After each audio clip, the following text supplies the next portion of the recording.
Right then, about to head off and do a interval session on the treadmill today. If you're wondering what's in here, by the way, just electrolytes and creatine. I quite like to do sessions not on much food, so I will have a banana, that's about it. But obviously get my salts in, and then I don't have to worry about the creatine for the rest of the day. I want to get it done so that I can sort of explain where my life and my head has been at the moment recently. Some sort of big changes, and also a challenge coming up that we're gonna be doing. It's gonna run 90 days, called the Perpetual 90, and it's not. We're not gonna make this for like the faint-hearted. It's not gonna be like an easy challenge. It's gonna take some conscious effort, and that's the point of it. We want a higher failure rate, because then if the rate of failure is higher, that means that those that do complete it have a better return on their investment. So I'll update you on that as well, talk about that. So yeah, I'm gonna head off, get this done. First run in just over a week, so quite excited to do it.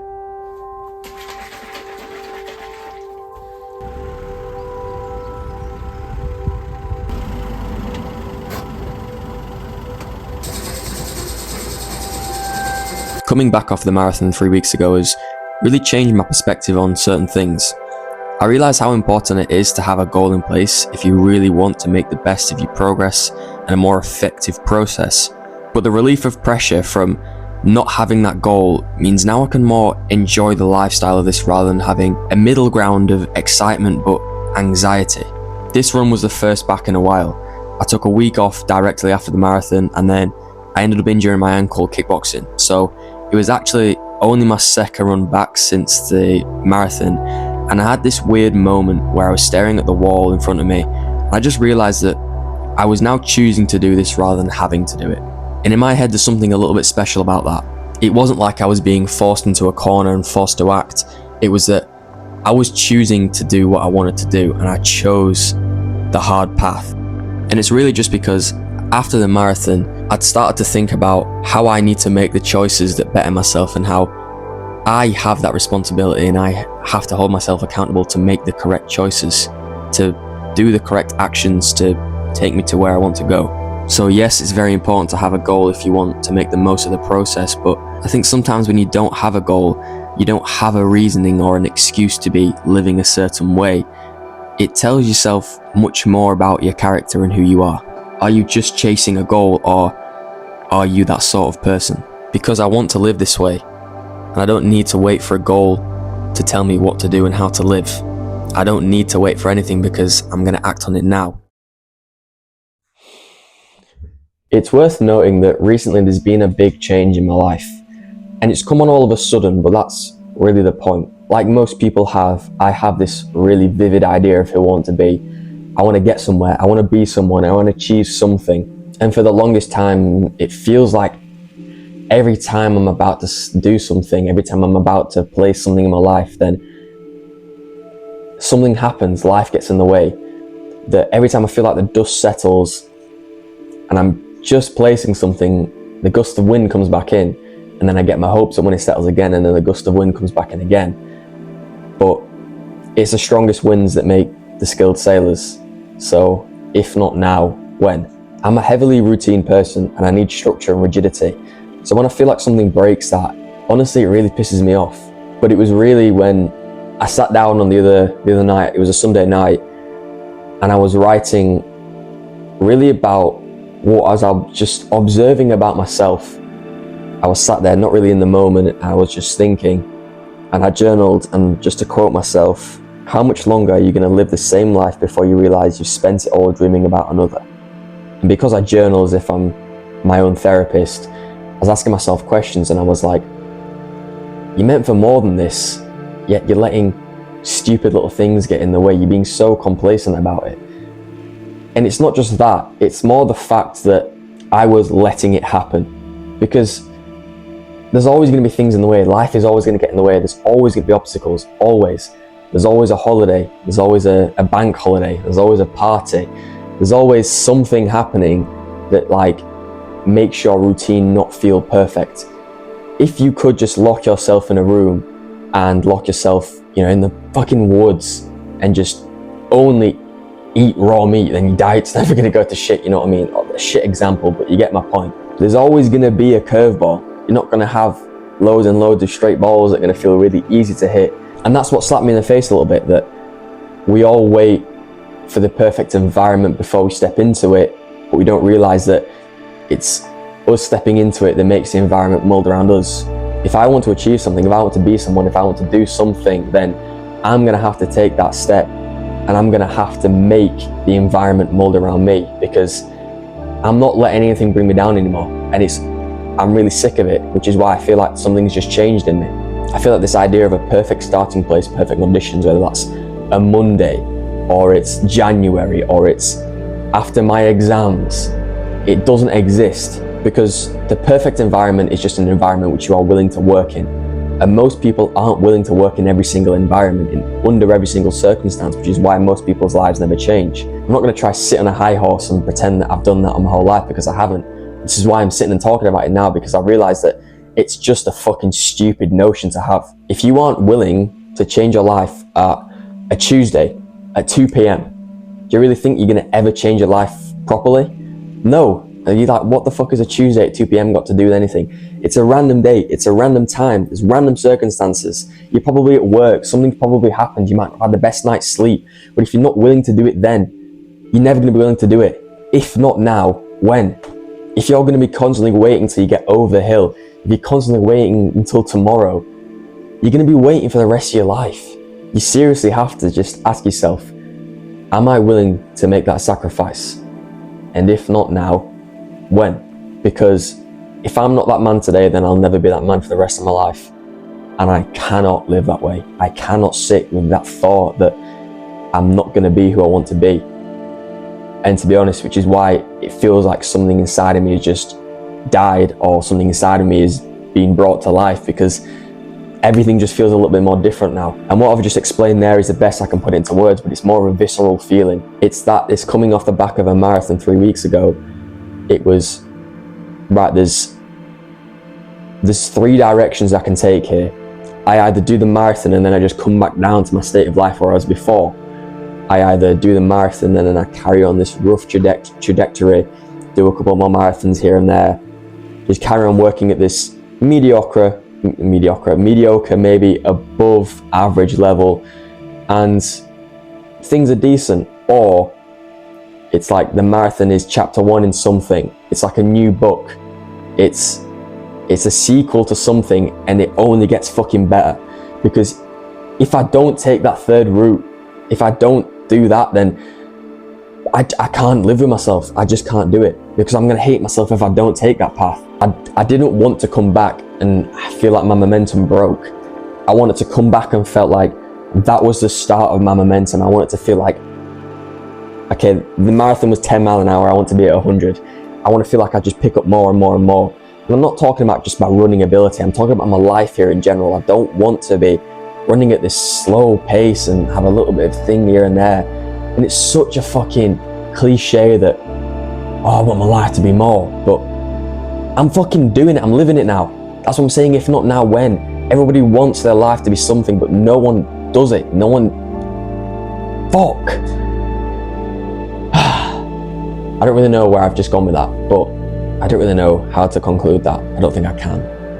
But I'm going to train up now, and when I get back from the gym, it's just editing this, and I'm just hyper focused on not letting things into my life that I feel like shouldn't be there. It's blocking everything out, staying on the right path constantly, because if I stay there and don't let anyone in, if I stay there and don't let anything in that shouldn't be in there, then I'm actually going to get what I want.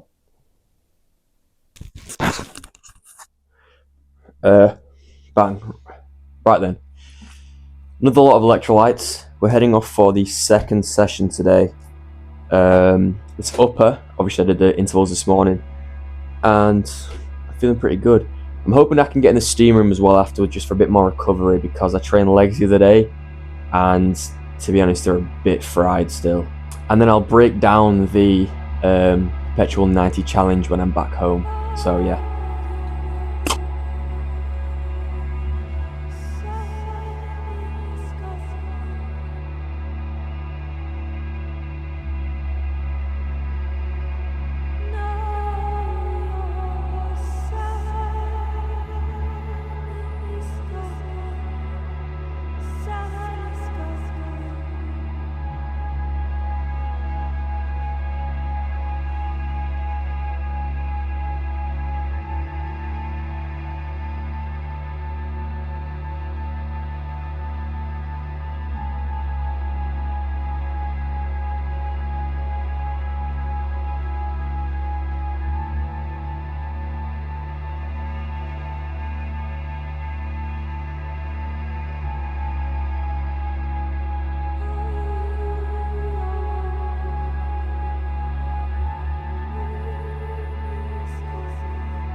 So me and Cal have been thinking about this for a while, that we sort of want some challenge or some lifestyle change. It has a rule book. We're going to call it the Perpetual 90. It's going to run 90 days and it's going to have a certain list of rules, which I'm going to read out for you now. It's 60 minutes workout a day, 15 pages a day, 90 minutes unproductive screen time, post on your story every single day when you complete the day, wake up before 7 a.m., follow your own diet plan, and a solo mission, which changes every 30 days. Now, that solo mission is something you want to do yourself, something very individual that maybe you think you're struggling with, you want to change. The 60 minutes workout is whatever you want: lift, cardio, run, whatever, any form of exercise, but 60 minutes a day minimum. You can split it up into 2 sessions, do whatever you want, right? As long as you hit 60 minutes. 15 pages a day. Now, this isn't just for the fact that you learn something from a book. This is the fact that you spend more time thinking in the way that you should. The more time that you think a certain way, the more thoughts you have in that direction. So if you're reading 15 pages of a book every day in the right thought pattern of the life you want to be in, then you're going to think more that way. You're going to act more that way. It's going to essentially allow you that thought pattern to be a part of your character. 90 minutes unproductive screen time. Screen time is a huge one that never seems to make these things because it's just too fashionable to be on your phone. And I think that's fucking weird. It is very, very important to spend time without your phone. To be honest, phone is the root of like 90% of problems, and if you can just eliminate that 90 minutes unproductive screen time, so cutting it down significantly, if you can stick to that for a while, then you're going to see a lot of improvement in your life, not just with freed up time, but with freed up clarity. Post on your story each day. Like I said, this is I'm not going to pretend like it's not to bring awareness to this, but it's also almost like a tracker. And it's to get over that fear of judgment as well. Everyone likes to go under the radar when they do certain things, and that's cool. Look, to work in silence, and I understand that's kind of fashionable or whatever, right? But getting over the fear of judgment or getting over the fear of being perceived as cringe or whatever, is a really, really common thing with people, and I think it really needs to just fucking disappear. So if that just breaks into that just a little bit of exposure therapy, posting on your story every single day, whether that's the book you're reading, you woke up at 7 a.m., a picture of your diet, like maybe it's just a quick screenshot of your workout on your Apple Watch or something. Just post on your story every single day with the update of what day it is out of 90. Wake up before 7 a.m. In reality, what good happens after 11 o'clock? Now, if you want to get 8 hours sleep, you have to be asleep by 11 to wake up at 7 latest. What good happens after 11, really, besides just scrolling, watching Netflix, whatever? Fucking nothing. So if you want to make the choice to go out on a Friday or Saturday or something like that, then cool, do it. But you got to wake up at 7 a.m. the next day. And if that diminishes maybe just a little bit of chance that you're going to go out every single weekend, then in my head, that's a good choice for your life. And if it's going to diminish the fact of you wasting time, of you losing sleep, because you'll realize that when you wake up at 7 and you went to bed at 2, I realize how tired and shit you feel, then it's hopefully going to motivate you to actually get to bed on time and actually to get up early and start pursuing the life you want. Follow your own diet plan. Now, me and Cal were thinking about this. Diet is very important, but a lot of people have specific dietary needs. Like, we didn't want to get too specific in certain areas, so make your own diet plan and be strict with it and fucking stick to it, okay? Solo mission. This is going to change every 30 days, like I said, so you can have 3 chances to do 3 different things of what you want to do. I'll give an example for mine. My first one's going to be to do one thing at a time. It's going to be to run without music, to lift without music, to eat without having to watch something. Because whether you'd like to pretend it or not, your attention span gets fucked from doing that. Constantly needing multiple streams of dopamine, of stimulation to just do something. The fact that I can't do one thing on its own, like I can, but the fact that I don't often do one thing by itself, I think is a downfall in me. Now, there's going to be other things coming along with this, like a community chat where we can all talk to each other about it, where we can hold each other accountable, where we can just check up on each other, talk about anything, just in general, just a bit more community, not having to distance yourself from all this. Because a lot of these things, like 75 Hard, for example, there's no community in that. Now, this is going to start on the 1st of June. The reason being is if we can get a little bit of exposure for this for like a week or so, then maybe some people will start with us. Obviously, you start this in your own time. This is an individual challenge, but we're putting it out there so that multiple people can start with us. There's going to be video going live on the channel on the 1st of June where it will have the link to the WhatsApp in the description, and you can join that and we can talk about it there. The first is actually Sunday, which sort of ties in with the whole theme of this video, that if not now, when? If you aren't willing to start on a Sunday because you feel like you should start on a Monday or something like that, then it's kind of fucking stupid. It's also going to run 90 days, and the reason being is that you can run it for 30, you can run it for 60, but there's a chance that you can have 2 months to yourself where there's no obstacles coming your way. If you run this for 3 months over the summer, likely this is going to run over holiday. And for me, the idea of sticking to this through a holiday brings me like this sense of excitement because I know I've got to stick on it. I know I've got to stay on it because like I keep saying, there's never going to be perfect conditions. So over a span of 3 months, if you think you're not going to get loads of curveballs and loads of chances to fail at this, then, well, you'd be wrong to not think that. So that's the reason it runs 90 days, because it's harder to do. It's more difficult. This is what we want. So if you have any questions about that, drop them in the comments. Really, that sort of wraps up the video. So we're going to get back into these like sort of day in the life, week in the life, where hopefully we'll have a moral of the story of the week. You can sort of track our progress with this Perpetual 90. You can sort of see how we're doing it, see how we change, and we can change together. You can watch it as you're doing it. You can update us on how you're feeling, and it's to document the growth in us, to document that perpetual progress, that pursuit of a perpetual self. So, see you in the next one.